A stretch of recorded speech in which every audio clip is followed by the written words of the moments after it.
Allah itu menurunkan berbagai hal, termasuk kitab-kitab, ya, menurunkan syariat agama, menurunkan kitab-kitab, menurunkan para nabi dan rasul, itu wajib diimani semua, ya, sebagaimana dalam rukun iman tentunya.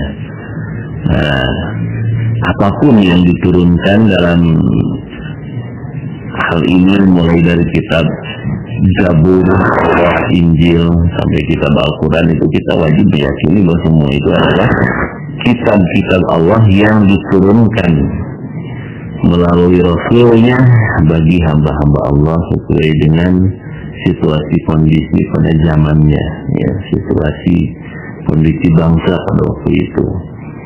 Contoh misalnya kitab Zabur itu berisi tentang syiiran-syiiran atau bentuk nyanyian-nyanyian, ya, sehingga dilantunkan oleh Nabi Daud itu indah sekali karena suara beliau juga indah, gitu ya. Kemudian kitab Taurat, ya, kitab Taurat, Injil ini berisi tentang kalimat atau kata-kata hikmah, hikmah. Kalau Taurat itu berbahasa Ibrani, ya, mengandung petuah. Sedangkan Injil dengan kata hikmah. Dan Al-Quran, kitab Al-Quran dalam bahasa Arabiah. Di sini lengkap dalam Al-Quran itu sejarahnya ada, gitu ya. Kemudian keindahan bahasa dan susunan kalimatnya ada. Bobot dari isi Al-Quran ini akan mengalahkan semua kitab yang ada.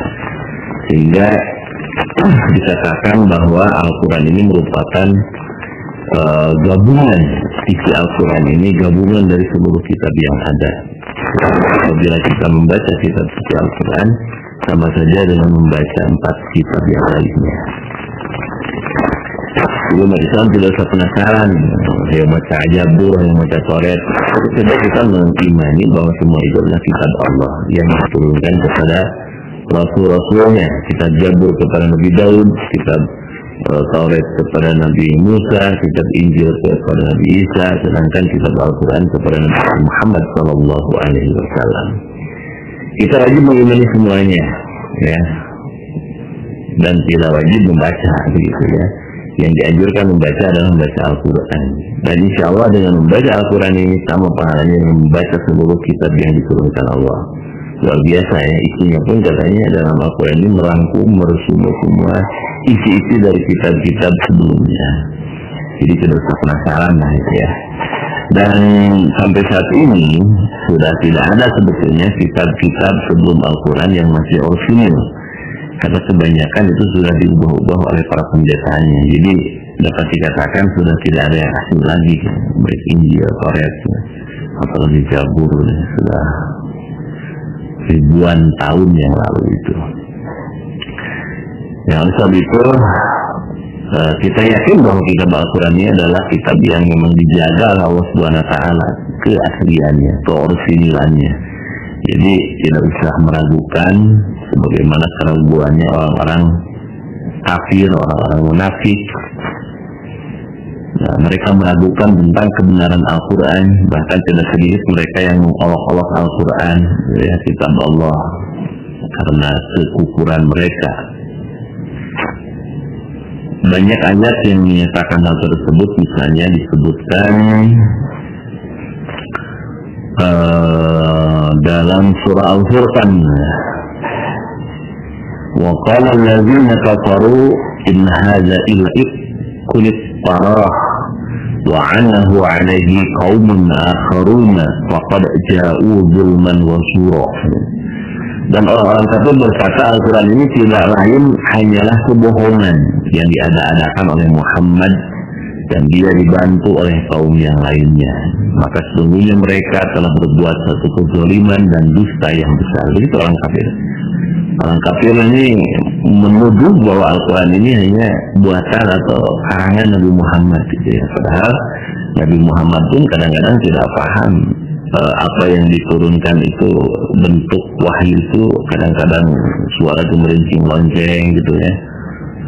Kemudian ada juga yang suara angin, suara gemuruh-guruh.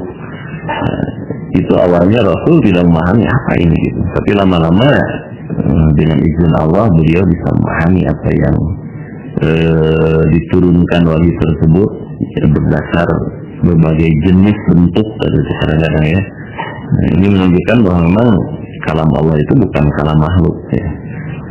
Nah, jadi pendengarannya oleh Rasulullah itu seperti itu, tapi atas bimbingan Allah, bimbingan malaikat Jibril, beliau memahami apa yang diturunkan Allah itu. Awalnya Rasul kan menolak ya, ketika beliau disuruh membaca wahyu yang pertama di Wahyu itu surat Al-Alaq, Iqra.